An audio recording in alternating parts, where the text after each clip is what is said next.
In this section, we are going to learn event-driven microservice architectures.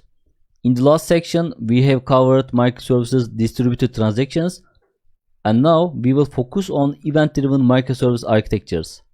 So what we are going to cover in this section: asynchronous communication and decoupled communication, event hubs, stream processing, real-time processing, and high-volume events. So if you remember the problem of this section, the problem is handle millions of events across microservices. So how can we manage high-volume events into microservices?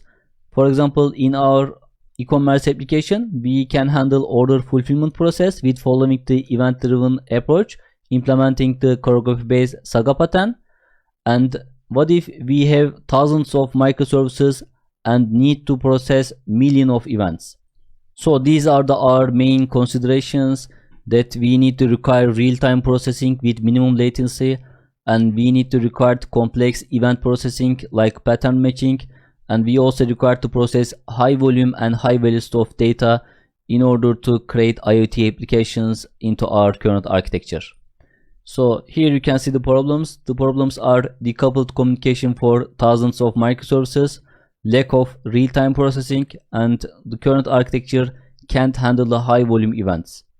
As a solution, we will learn and apply event-driven architecture for our microservices.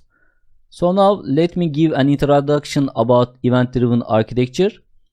Microservice architecture are designed to be highly modular and flexible, allowing the developers to build and deploy independent components that can be scaled and managed separately.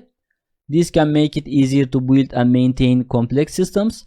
One key aspect of the microservice architecture is the use of the APIs to communicate between services.